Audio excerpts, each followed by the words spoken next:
Hi everybody. So I've got you all refreshed and energised now for this next bit.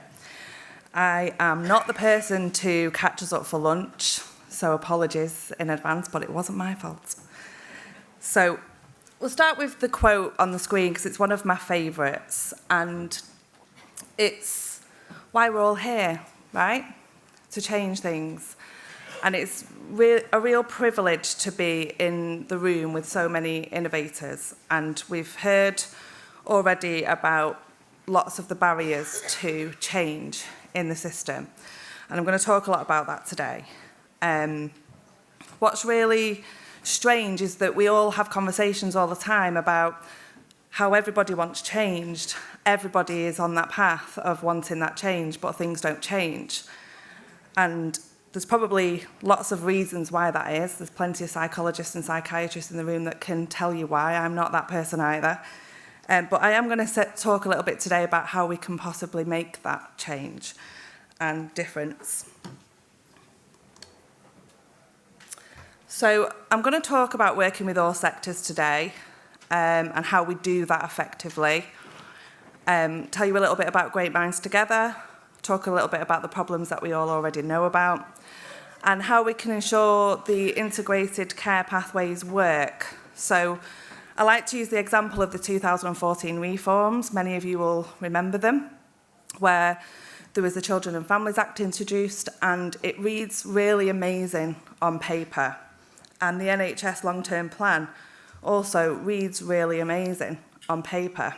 So how do we make sure this time we get it right? Because it's very similar approaches, very similar.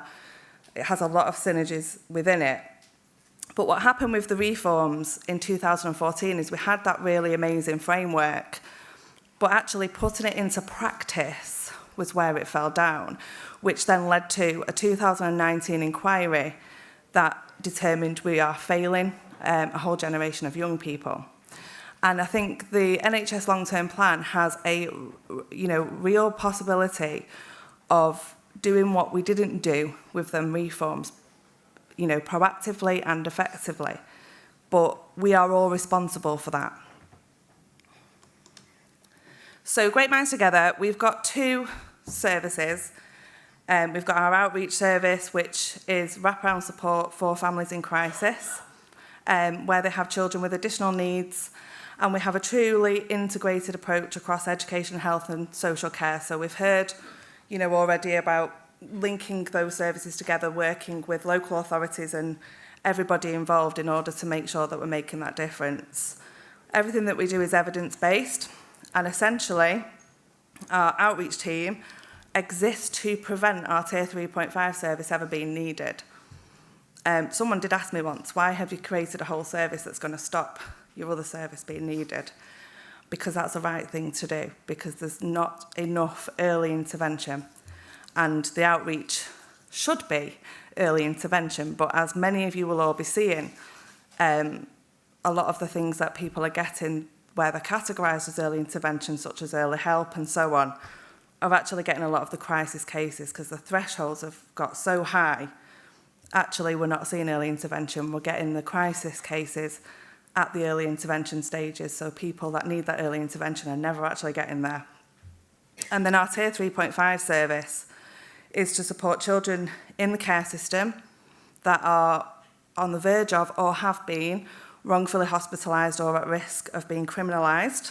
And all of the children and young people that we support have mental health difficulties as a result of unmet and or unidentified need. So this is just a really fancy graph of our model that tells you how good we are at graphic design. But ultimately what it tells us is that it's a true biopsychosocial model with a full therapeutic approach, and we have to work in a multi-agency and a multidisciplinary way in order for those outcomes to be truly effective. And Shri commented earlier about, taking account of all factors, biological, psychological and social, in order for the complex mental health needs to be met. So it's a blended clinical and social model with psychological theory behind it and a social delivery with the young people and their families at the centre of everything that we do.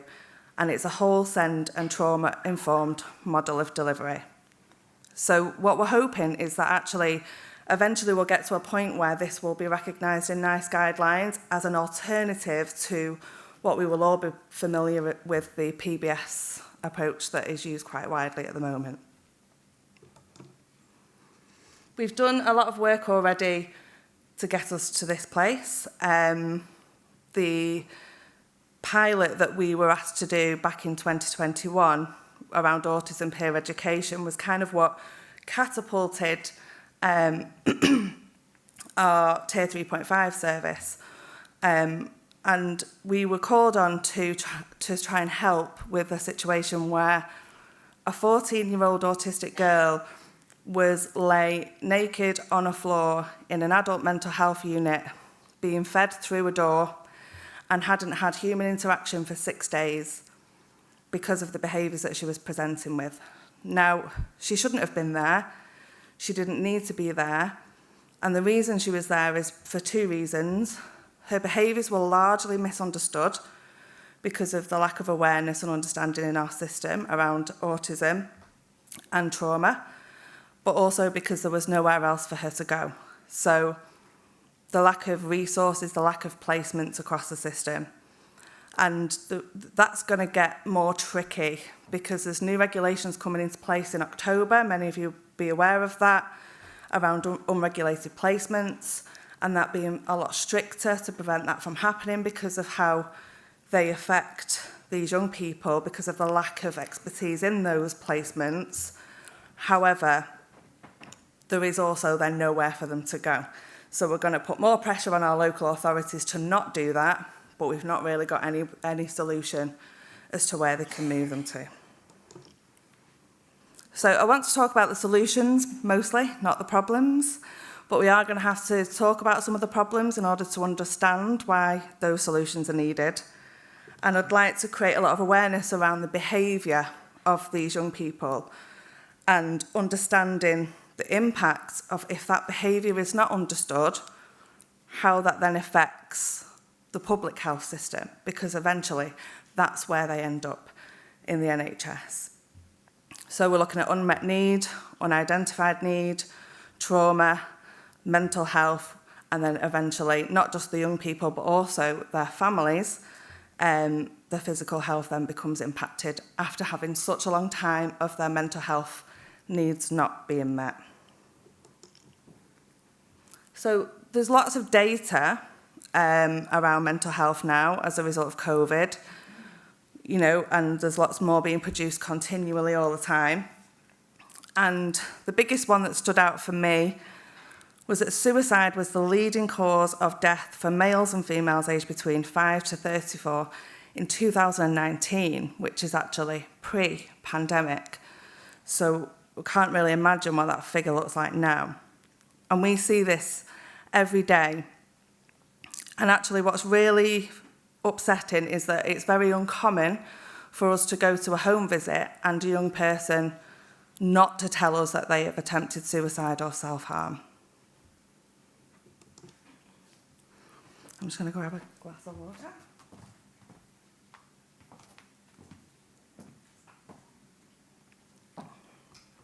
So why do we exist? There's a big gap in the system, and we kind of sit between Ofsted and the CQC. And in that gap is lots of young people floating around the system where they don't fit within the Ofsted framework, they don't fit within the CQC framework. Lots of pressures on local authorities and health to place them in the right settings, but those settings aren't available. And there's no regulation for these young people because even in the placements that they are in, the frameworks that are implemented don't fit with the behaviour that they're presenting, which is why they end up in the NHS, which is also not the right place for them. And it's one of those situations really where, have you ever lost somebody and you're walking around the street and you're thinking, does everybody know what I've just been through? We kind of experience that quite a lot. Walking around the streets thinking, do anybody on this road actually know what we see every day? And a lot of you in here will see this quite regularly. and some of you will not even know that this world exists at all. And we've got young people in police stations, autistic young people, again, not because they've done anything wrong, because their needs haven't been met or they've not been understood, and there's nowhere else for them to go. We've got them on barges, on canals, we've got them in caravans, because there's nowhere for them to go. So there's also a big misunderstanding across the system, which we're getting better at understanding, in relation to mental health difficulties and mental illness. So a lot of these young people present with challenging behaviour. Don't really like that phrase, but it's a phrase we all use, so you'll understand what I mean. And that's as a result of mental health difficulties that are presenting from the unmet needs. But that behaviour that they present with generally at that time is very similar to behaviour of a mental illness, or also attachment and trauma. And if some of these young people end up in the wrong hands or in an MDT where there's not that awareness or understanding, and it does happen, actually what you tend to find is an autistic person who's telling you they're hearing voices, they're actually potentially talking about their own thoughts because they can't compartmentalise that difference, ends up being assessed and diagnosed with psychosis and ends up in mental health wards. And that is more common than you would imagine. We were supporting a young person who had been admitted to an LD low secure, and there was another young adult in that unit next door, and one of the nurses told me he'd been there for 25 years. And he had only just received a diagnosis of autism, ADHD, OCD, and sensory processing, which explained all of his behaviours, but he'd been treated for psychosis for 25 years. So that just gives you an insight that, yes, in this century, we are still facing this problem. And Guy talked before about, that kind of diagnosis-led model that we are all working on at the moment. And actually, if we did move towards more of a divergent-led model, then meet those individual needs for everybody bespokely, maybe those kind of things would not happen. So this gap also, we have the young people who are out of parental control or out of local authority control if they're a young person in the system. And there's been no early intervention or very limited for the family. And even the social care setup, when you get to child in need level or child protection level for the families, is all geared towards how the child is at risk of harm from the parents. And there still isn't a model that says, well, how are we supporting the parents and carers who are potentially at risk of harm from the child because of their behaviours presenting, because of that misunderstanding around their needs? What are we doing to help those families in order to understand that and upskill them and the professionals around them to prevent that from happening? And that's something that we really want to change. But when we do get to that point where they can't manage, there's two places, hospital or a police station. There is nothing in between those places. So we have a crisis team, so this is our Tier 3.5 service, that parachutes in and tries to stabilise, remove them from the setting that they shouldn't be in, implement a really bespokely focused intervention model that's fully therapeutic. And what we usually see straight away is that reduction in behaviours because we're understanding them and we're also helping them understand themselves, and we're also helping the whole network around them understand them as well. And we kind of want to really push forward on trying to get this nationalised, because the outcomes, like I say, everything that we do is evidence-based, are so phenomenal, and it reduces those pressures on the NHS and on the wider services. Rather than looking at your only options of a Mental Health Act assessment or a Section 136 because of how they're presenting, actually what we need is really specialised teams, MDT approaches, to kind of really understand the true reasons behind why they are presenting that way. So many of you will be familiar with this, and it's the whole reason why ICBs were created, really, because you had that kind of battle between health and social care, mainly around funding. So you get to a point where a young person is presenting the way they are, placement requests would go out, no placements anywhere in the country, going up as far as Scotland in a lot of cases as well. Then you'd end up in those meetings. Has anybody been in one of those meetings where the whole world, yeah, see a few nodding heads, are you all right? I've got a few therapists with me today. They are harsh meetings. Probably all have a bit of trauma from those meetings, actually, of where that child should sit, whose responsibility is that child? Is it health or is it social care? And that's where your misunderstanding comes in of mental health and mental illness, because social care generally are saying, we'll look at all of these presenting behaviours, you need to assess them, they need to be safe, they need to be in hospital. And the health usually are saying, with what we agree with, actually no, it's environmental, you don't have the right placement for them, how they're presenting, have you identified their need, are you meeting their need first? And it kind of goes round in circles. You get the police intervention if, we've had security guards managing young people on adult medical wards because there's just nowhere in hospitals for them either. And you end up around, and then it just gets bigger and bigger and bigger and bigger until all of the directors of the world are in those meetings and nobody knows what to do. But the ICBs are there to try and prevent that because they're sharing that funding pot now, which is really positive. But what hasn't been solved is the resource problem, which is why that's still happening. And it is still happening because health don't have the resources and social care don't have the resources, and there are nowhere for them to go. So I've talked a lot about why, but there's a lot of statistics out there, and, Guy touched on the stats around assessment for autism. And when you look at the figures of over 182,000 young people are identified as autistic, they're the ones that we know about. And actually what I was looking at before when Guy was sharing his figures was, what's really interesting is the percentages of autistic young people with mental health difficulties or young people waiting for an autistic diagnosis with mental health difficulties. And if you compare that to these figures, you're probably looking at 100% of those young people with mental health difficulties as a result of our system. But we're going to change that. These children sit within what we all know is a broken system for a variety of reasons. They're in the middle of a mental health crisis, a social care crisis, a SEND crisis, a residential crisis, a funding crisis. We love that word in this country. Which is, ultimately impacting, giving stretches on resources. The crisis pot funding is growing, but the early intervention pot is, say, decreasing. It's practically non-existent.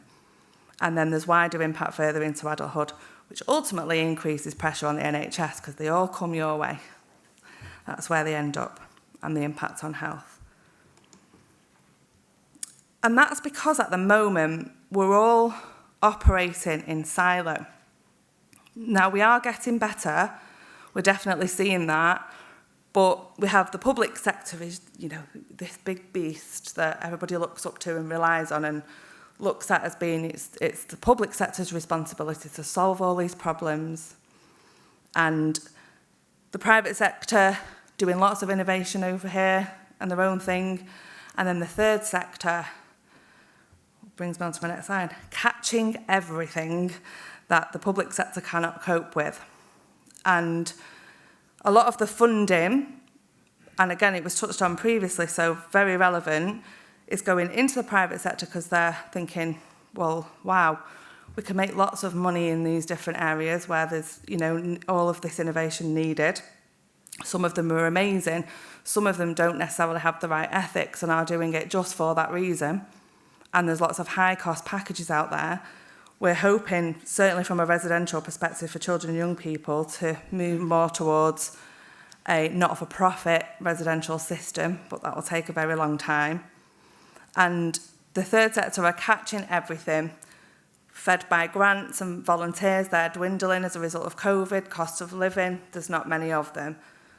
And what we need to do is unite all of those sectors together because they all bring so much positive work to the system, But operating in silo, we're never going to solve anything. We need to all start working more collaboratively together.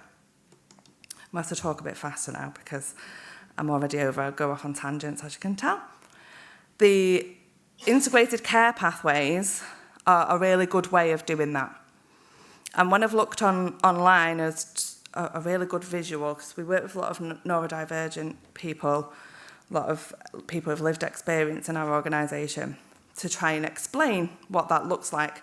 I found lots of these diagrams which can be very complicated for other people in different sectors that don't work and live and breathe this every day. But ultimately, what we need to do is make sure that we're incorporating all elements of the system.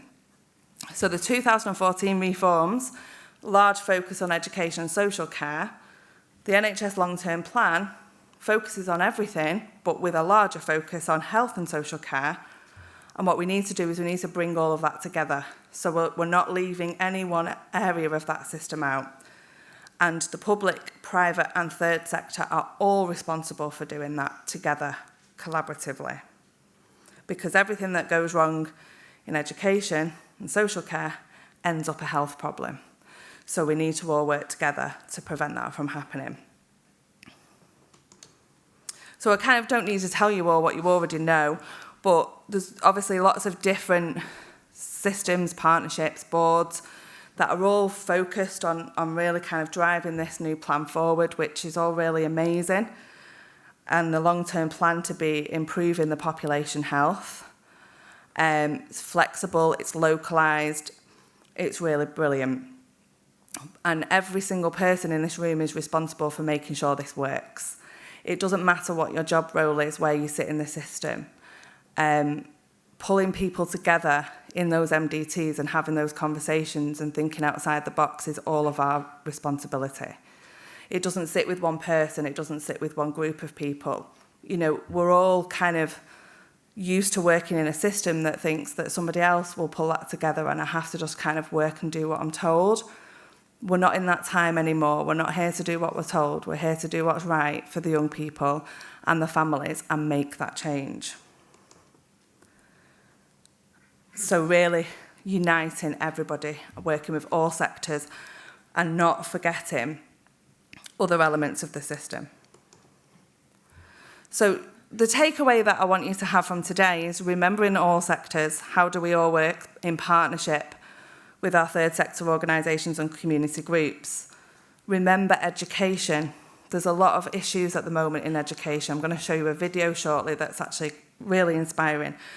I show it to everybody that comes to work at GMT.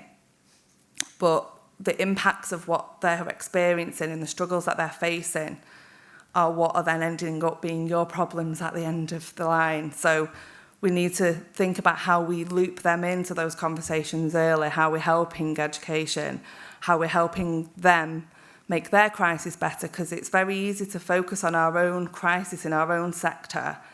But actually, if you start crossing over that help and have that objective and balanced view on other areas, then that will make a huge difference.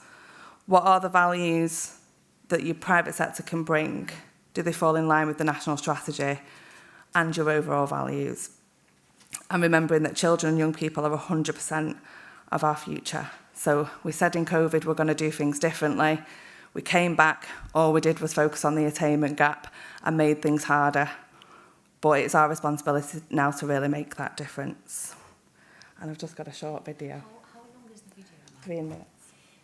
Will it be available in the slides as a link for people to be able to watch it in their own time? Yeah, absolutely, yeah. Would that be okay? Yeah, yeah. Sorry, trying to be ruthless with time. If it's 3 minutes, yes, we need to Should we have a vote? Who'd like to watch the video? Play the video. Oh, all right. Sorry, Nina. Go for it. I told you I wasn't that person. I'm not. It'll be worth your while, I promise. Well, Albert Einstein once said, everybody's a genius, but if you judge a fish by its ability to climb a tree, it will live its whole life believing that it is stupid. Ladies and gentlemen of the jury, today on trial we have modern day schooling. Glad you could come. Not only does he make fish climb trees, but also makes them climb down and do a 10-mile run. Tell me, school, are you proud of the things you've done? Turning millions of people into robots, do you find that fun? Do you realize how many kids relate to that fish swimming upstream in class, never finding their gifts, thinking they are stupid, believing they are useless? Well, the time has come, no more excuses. I call school to the stand and accuse him of killing creativity, individuality, and being intellectually abusive. He's an ancient institution that has outlived his usage. So, Your Honor, this concludes my opening statement, and if I may present the evidence of my case, I will prove it. Proceed. Exhibit A. Here's a modern-day phone. Recognize it? Here's a phone from 150 years ago. Big difference, right? Stay with me. Here's a car from today, and here's a car from 150 years ago. Big difference, right? Well, get this. Here's a classroom of today, and here's a class we used 150 years ago. Now, ain't that a shame? In literally more than a century, nothing has changed. Yet you claim to prepare students for the future? But with evidence like that, I must ask, do you prepare students for the future or the past? I did a background check on you and let the record show that you were made to train people to work in factories, which explains why you put students in straight rows, nice and neat, tell them sit still, raise your hand if you want to speak, give them a short break to eat, and for 8 hours a day, tell them what to think. Oh, and make them compete to get an A letter which determines product quality, hence grade A of meat. I get it. Back then, times were different. We all have a past. I myself am no Gandhi. But today, we don't need to make robot zombies. The world has progressed. And now we need people who think creatively, innovatively, critically, independently, with the ability to connect. See, every scientist will tell you that no two brains are the same. And every parent with 2 or more children will confirm that claim. So please explain why you treat students like cookie cutter frames or snapback hats, giving them this one-size-fits-all crap. Watch your language. Sorry, Your Honor, but if a doctor prescribed the exact same medicine to all of his patients, the results would be tragic. So many people would get sick, yet when it comes to school, this is exactly what happens, this educational malpractice, where one teacher stands in front of 20 kids, each one having different strengths, different needs, different gifts, different dreams, and you teach the same thing the same way? That's horrific.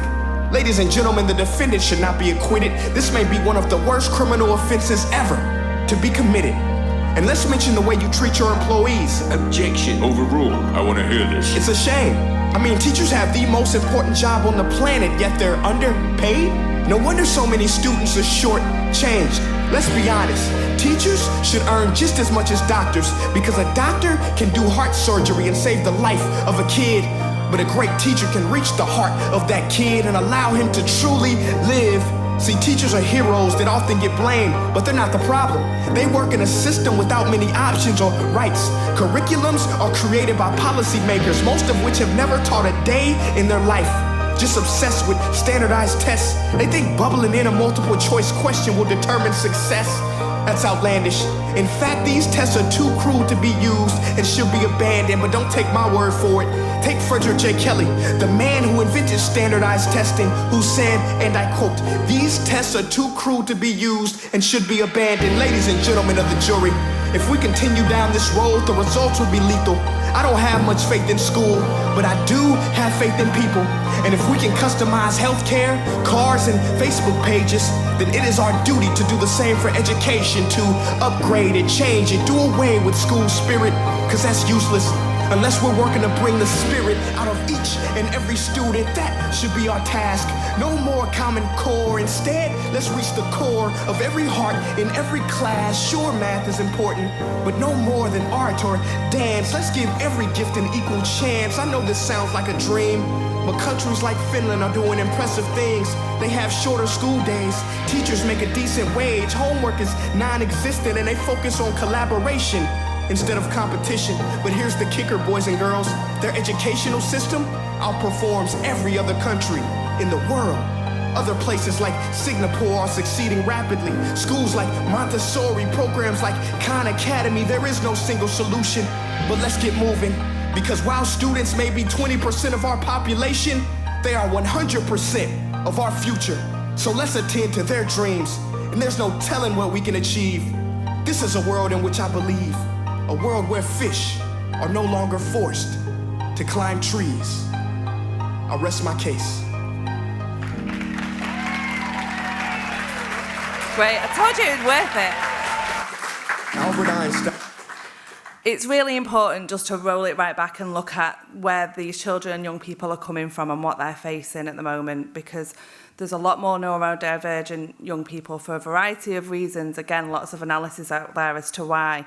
But the system has not changed to meet those needs, and we all need to try and help with that and work together to make that difference and try and help understand that need behind the behaviour. Because if we do that at school age, we're not going to end up having to write long-term plans to manage crisis and a system that's broken. So we are launching our GMT National Behaviour Awareness Week at the end of September. You can find out information on the link, which will be on the slides. And there's lots of work going on in respect of autism, central and nationalised model, to help with all of the challenges at the moment with autism. So before someone throws something at me, that is me done.